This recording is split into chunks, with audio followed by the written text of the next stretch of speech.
What is good, Cardano fam, ADA gang? We have lots of exciting updates to unpack today. Ivan on tech, George, CryptosRUs, and more. So hit that subscribe, hit that like. Ivan on tech says Bitcoin in a smart contract ecosystem like Cardano in a decentralized way. Overall, this is good. Highlighting the resilience of Cardano, and he also alluded to the centralization of Solana, Ethereum, and other chains. So he sees big potential with this. And he goes on to say, love seeing decentralized Bitcoin on Cardano and replying to Big Pay. So he's keeping an eye on BitcoinOS. All eyes are on BitcoinOS. And George, CryptosRUs. Two massive names, Ivan on Tech, George. However you guys think about them, it's great that they have exposure to Cardano, the ecosystem. And I'll definitely take this over slander from self-proclaimed Bitcoin maxis on Twitter. He reacts to Iagon saying, I like DePIN. I like DePIN plays. Now, he's neutral on the Cardano ecosystem, but he ended saying a lot of people are hopeful for Bitcoin liquidity. He has his doubts, but he does think that maybe BitcoinOS does help Cardano. So he's still open to the possibility, and it's great that he's reviewing projects. Now, on the stream, it was funny. He was saying, like, what's Lagon? What's Lagon? He didn't know it was Iagon. So very funny. Thank you, George. Thank you, Ivan. Let's continue, guys. USDC, these nuts. USDT, these nuts. USDA, these nuts. USDM, these nuts. RLUSD, these nuts. USDS, these nuts. SUSD, these nuts. And we won't talk about DJ Ed. Seems like people can't put together a simple good ticker, right? It's not that complicated. Well, lo and behold, the latest stats from Wanchain's sustainable proof-of-stake blockchain and decentralized network of bridges, a continuation inspiration of Ouroboros, might I add. Uninterrupted uptime, almost 7 years, and the most bridged asset, guys, is none other than, drumroll, USDC. Over 300,000 USDC from base network to Cardano. So this is fantastic, guys. Great to see more stablecoin transfers. Clearly, there's demand there for USDC and USDT. We see Tether and Circle often being transacted on these bridges, and I think that this is a great option, but I do think that native Circle USDC, native Tether USDT, and more are around the corner. What do you guys think, though? Do we need stablecoins like that? Are USDM, USDA, ZED, are those enough? What do you guys think? Like, what is your favorite stablecoin? For me, I'd say USDC and USDT are my favorite personally. Well, speaking of bridges, Rosen Bridge, large transfer, ERGO to Cardano, over 31,000 ERGO, over $21,000. So people are moving stuff over, and they have planned a lot more networks, BNB chain and many others. So clearly there's demand, and it's great to see capital flow in and out. Moving on, great to see this finally come to fruition. Bodega Market, Cardano's prediction market. We can see that it's super popular, right? Prediction markets are extremely popular this season. And we're excited to announce our predictions market is now live on Cardano mainnet. So if that's your jam, guys, check it out. Everything's linked below. Like I say always, none of the projects pay me to talk about them. I just like to cover projects that look interesting, that seem fuego. And this looks pretty interesting. Interesting UI. And we'll continue to monitor this. It seems like it's in beta, but it has gone live. A quick glance at World Mobile with almost 2,400 AirNodes and almost 100,000 unique users just 24-hour.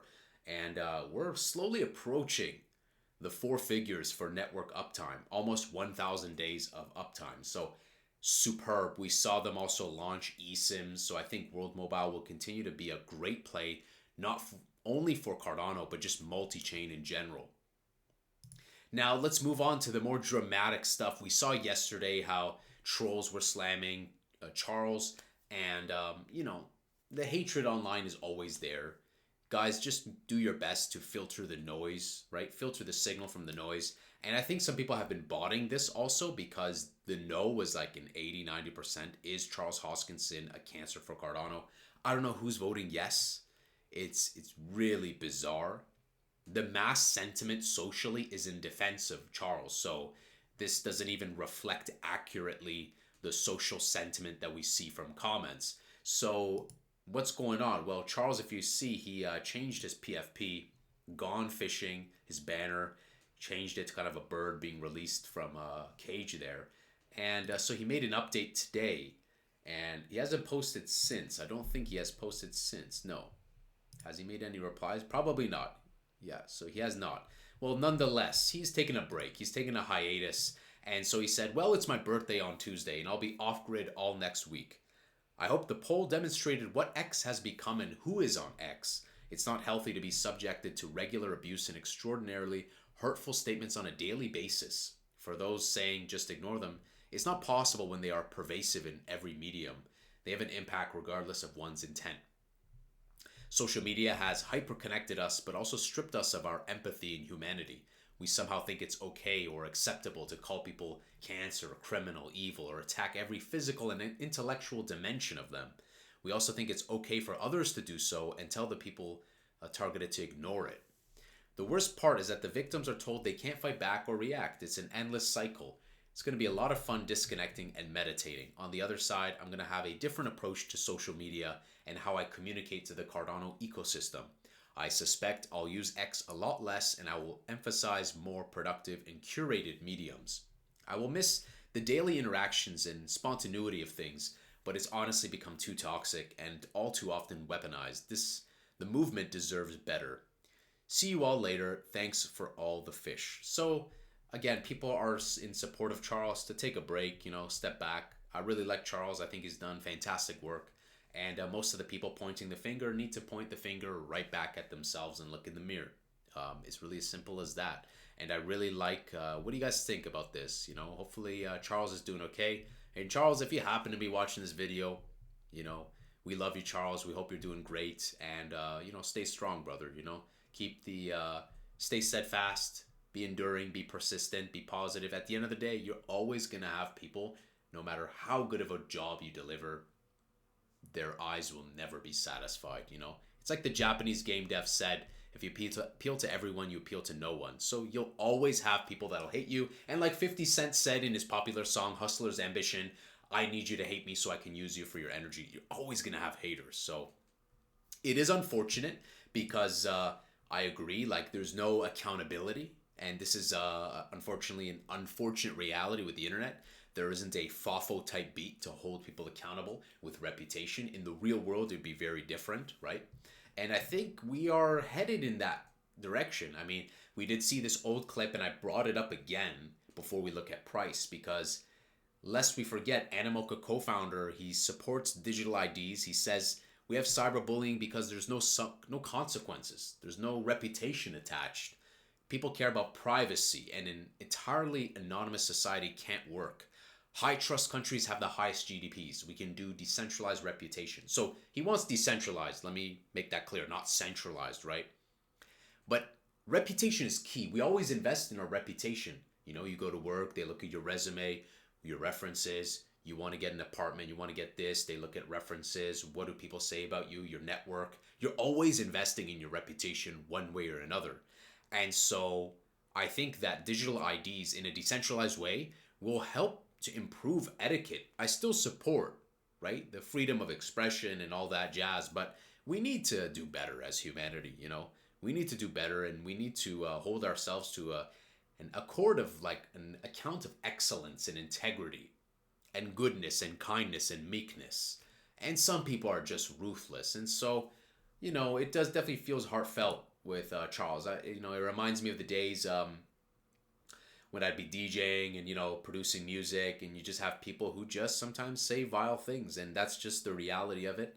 And I'm sure we only know 1% of the tip of the iceberg, because at his level, more money, more problems. I can only imagine the type of nonsense ad hominem that is thrown his way. So, guys, just send some positive words to Charles. Let me know what you guys think about the situation. It's good that he's taking a break, and hope he doesn't take it too serious, the haters. So price, guys, we said we're going to continue to dance with this 3.3, 3.6, and lo and behold, we are coming down to 3.3. I think this is a fantastic buying window, and I think that if we head towards those local floors, that would be juicy. if we head back to anything in those 2023 ranges of like 24, 25, I'm gonna definitely be scooping up a bag, and you'll hear from me when I bought it, what price I bought it at. Bitcoin dominance is almost at 61%, and honestly, if you add wrapped Bitcoin, it's already past 61%, right? Billions of dollars is in wrapped Bitcoin, and that's one thing that Ivan highlighted was that wrapped Bitcoin. Right about here, he was showing. So wrapped Bitcoin has a lot of money in it. And lest we forget, $10 billion of value in wrapped Bitcoin on Ethereum. Wrapped Bitcoin is controlled by a multi-sig wallet. He was reading Big Pay. And so at the end of the day, the money is there. If there was no demand to move Bitcoin around, there wouldn't be wrapped Bitcoin. And there are some risks involved with that. So I think that I'm really excited to see BitcoinOS hit the road and deliver some products. It's definitely going to help with the narrative. And I think we're ready to go, guys. It's some stressful times right now, but I think the weeks ahead, there are going to be some jitter. There's going to be some volatility, probably some more downside volatility. But I think that going into the new year, I still stay with that Q1, Q2 of next year for bullish price targets. I think we can definitely surpass our previous all-time high, and I think that it's going to take a minimum of Q1, Q2, and we might still be dancing maybe a maximum of like the 63, 64%. I don't think we're going to squeeze up higher much. We have a lot more capital in the market now, and each time that Bitcoin dominance has tumbled lower with each cycle, the lows have been higher. So the lows here of 37% were then 40%. So maybe we'll tumble down to like 43, 44, and maybe we'll hit a maximum of like 63 because the previous maximum was gigantic because we didn't really have many alts, right? So we never really came back to a 99, 98% Bitcoin dominance. Instead, we hit the 70s, and now 60s could be those new 70s, where when we tumble to green light altcoin season, that could be in those high 40s range when we compare and contrast to the previous cycles. 37, 40 could be. So I think maybe we max out around like 63, 64, and we tumble down to like 44, 45. And ideally, Cardano would probably be a later performer. It might not immediately start running. So that's just my take in terms of timing. And let me know, guys, what is exciting you guys the most. I would say BitcoinOS. Hope Charles is doing well. And it's nice to see more eyes on BitcoinOS, Ivan on tech, even George, even with him being neutral on it, even giving exposure to Iagon, saying he likes DePIN plays. And at least giving a chance to BitcoinOS is still good. At the end of the day, hundreds of thousands of people can see this. They can go Google Iagon, they can go follow, they can go speculate, they can do search queries, and that's the key, right? You want people thinking about the Cardano ecosystem, and they definitely are when we look at off-chain elements like Google search queries on YouTube, on Google, and elsewhere. So guys, let me know what you guys think about everything going on. Are you guys excited for BitcoinOS? Hit that subscribe, hit that like. I'll see you in the next Angry Crypto Show.